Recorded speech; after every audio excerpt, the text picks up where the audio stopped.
Sadhguru, vous parlez du fait qu'on doit développer nos capacités.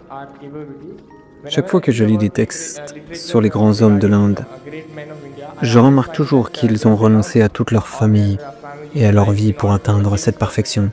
Donc, en tant qu'étudiant, qu'est-on censé faire? Quand vous êtes étudiant, vous devez renoncer à tout le reste.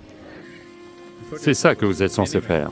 Quoi qu'il en soit, ce n'est pas de la renonciation, c'est une méprise absolue. Maintenant, vous savez, c'est comme, je retourne quelque part où je retrouve mes amis de l'université et du lycée, et ils sont un peu déstabilisés avec moi. Moi, je suis avec eux comme je l'étais à l'époque. Rien n'a changé chez moi. Mais eux sont un peu...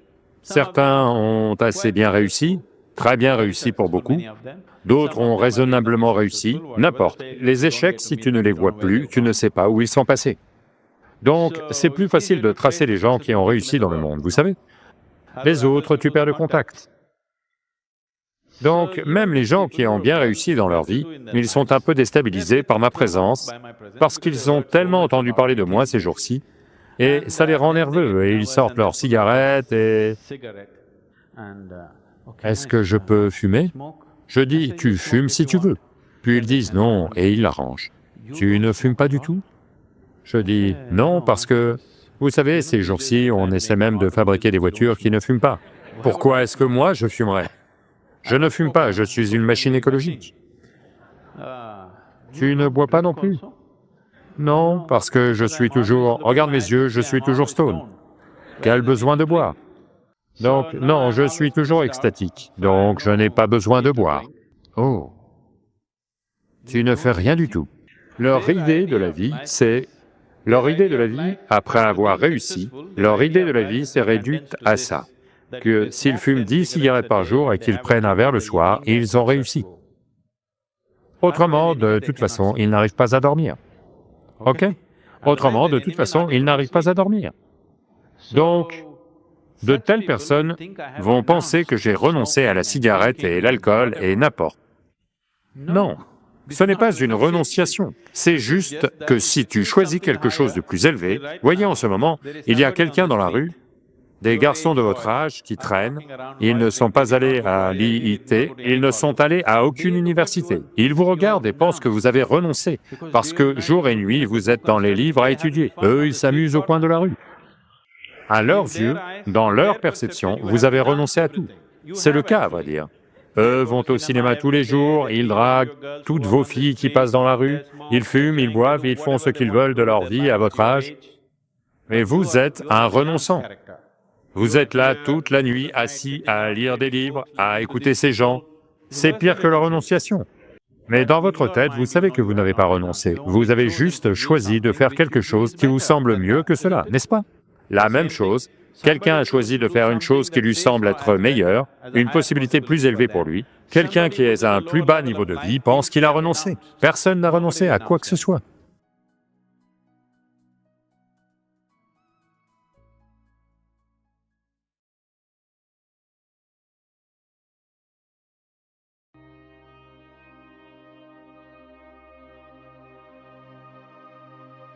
Les tripes ne sont pas la partie la plus intelligente de votre corps. Elles sont merdiques.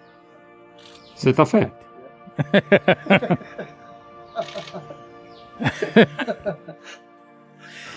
Ce n'est pas la partie la plus intelligente de votre corps. Ce sentiment viscéral est apparu parce que quand vous faites face à un certain niveau d'incertitude, de la peur apparaît. Quand de la peur apparaît, elle se met à agir sur vos tripes parce que la peur et le transit intestinal sont très liés. C'est pour ça qu'on dit la peur au ventre. Ils sont très liés, je vous le dis. Donc, quand de l'indécision et un peu de crainte ou de peur vous envahissent, il y aura du mouvement dans votre ventre. Ne pensez pas que c'est un mouvement intelligent. Mais en même temps, quand il y a une certaine dose de peur, tu perçois le danger. Quand cela arrive, tu deviens alerte. Quand il y a un danger, tout un tas de gens font l'expérience d'une bien plus grande attention que dans tout le reste de leur vie. Avez-vous déjà crashé votre voiture ou moto, ou au moins tombé d'un vélo?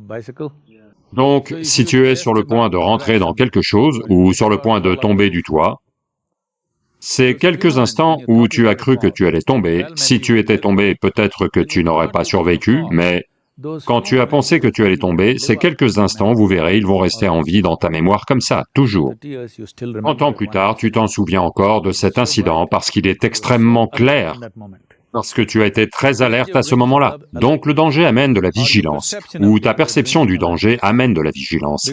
À cause de cette vigilance, tu peux voir un peu mieux que tu n'aurais vu autrement. Donc c'est comme ça que cette histoire de sentiment viscéral est apparue. Mais croyez-moi, les tripes ne sont pas la partie la plus intelligente de votre corps. Mieux vaut utiliser votre cerveau.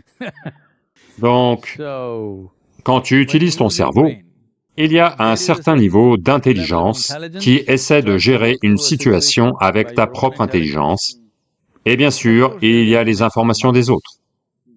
On doit être capable de peser les deux. Dans chaque situation, je vais faire ce que je veux serait idiot. Dans chaque situation, je vais faire ce qu'un tel m'a appris est idiot aussi. Il n'y a pas d'équilibre parfait entre les deux, ça dépend de la nature de notre activité et aussi du niveau d'intelligence que tu as et du niveau d'information que tu as. À quel point les informations que tu as sont fiables, ou est-ce que ton intelligence est plus fiable que les informations que tu as? Cela ne peut pas être parfaitement jugé, c'est différent pour chaque individu, et c'est différent pour chaque situation. Ok, on peut dire que c'est une certaine compétence, mais je ne parlerai pas de compétence parce que les gens pensent qu'ils peuvent l'apprendre. Si c'est une compétence, ça peut être enseigné. Ce n'est pas quelque chose que tu apprends de quelqu'un, c'est quelque chose que tu développes lentement. À quel point, jusqu'à quel point ton intelligence est-elle plus fiable que l'information existante? C'est quelque chose dont tu juges par toi-même. Pour moi, quand, dans ma vie, quelle que soit l'information qui arrive, d'abord je la rejette et je la regarde juste avec ma propre intelligence. Si ma propre intelligence ne trouve pas son chemin, alors seulement j'examine l'autre information, parce que je ne veux pas m'encombrer de cette information et biaiser mon intelligence en regardant la chose d'une façon particulière. Je veux simplement regarder chaque chose telle qu'elle est. Si ça ne marche pas, si mon intelligence n'est pas assez aiguisée, qu'elle n'a pas moyen de passer, alors seulement je regarde les informations des autres. Tout le monde n'a pas à faire comme ça. C'est individuel, et c'est différent dans chaque situation. Ce n'est pas le cas en toute situation. Quand je conduis dans un pays inconnu, généralement c'est une voie de femme et le GPS dit « tournez à gauche, je tourne à gauche, tournez à droite, je tourne à droite », quoi qu'elle dise. Je n'utilise pas mon intelligence, ok? Donc, c'est un jugement que tu portes selon le champ d'action.